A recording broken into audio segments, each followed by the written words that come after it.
Hi everyone. Well, I feel very, very helpless in this situation.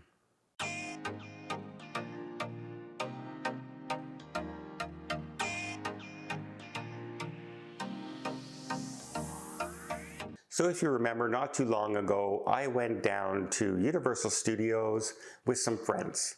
And while we were there, one of my friends, she got a message about her grandfather, very, very ill, and had to get back.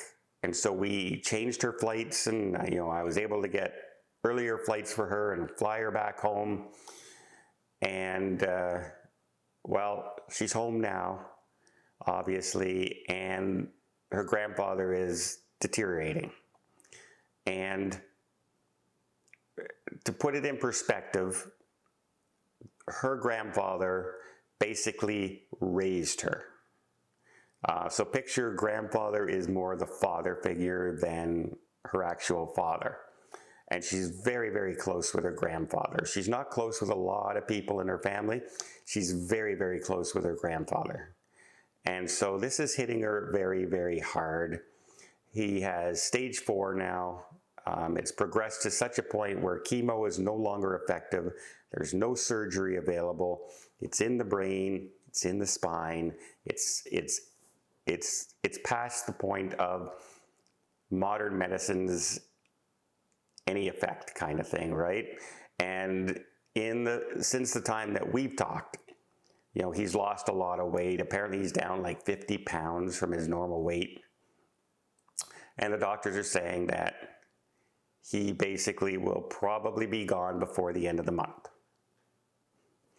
And so this is hitting her extremely hard. And I feel completely helpless. Because in all honesty, right, there's nothing you can say to a person in this situation. You can use all the platitudes, you have to be strong, think of the good times, not the bad times, be there for them, you have to, they're going to be in a better place. You can say all these things, but this is a far different situation than when somebody suddenly goes, right? When somebody suddenly goes, the grieving process starts immediately. When my father passed away of a heart attack, I actually was performing CPR on him and he still was unresponsive. I was 21 years old when he passed away, and it was sudden and totally unexpected. But the grieving process starts immediately. So all those sayings now come into effect, right? Remember the good times. Remember, he's gone to a better place. That all I can take solace and comfort from sayings like that, when people say that. But when somebody is watching somebody, a loved one, slowly deteriorate every day, the grieving process doesn't start. It's a long, drawn-out situation. And they have to be able to, deal with this in their own way. And none of my sayings or cheering on or, be strong, none of that's going to make a difference, because every day this person now has to go visit their grandfather, who is slowly drifting away. And it's only a matter of time, and you feel helpless, and there's nothing you can do. Until the time when he does go to a better place, then the grieving process can actually start. And that's when you can offer encouragement and, try and get the person's mind off things and relive the good times with her and her grandfather, etc.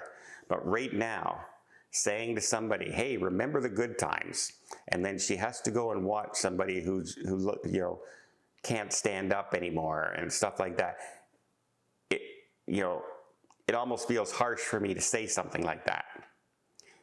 because I know what she's going through. I know she has to deal with it. And I know it's not going to end until she can actually start the grieving process. And nothing anyone says can change that.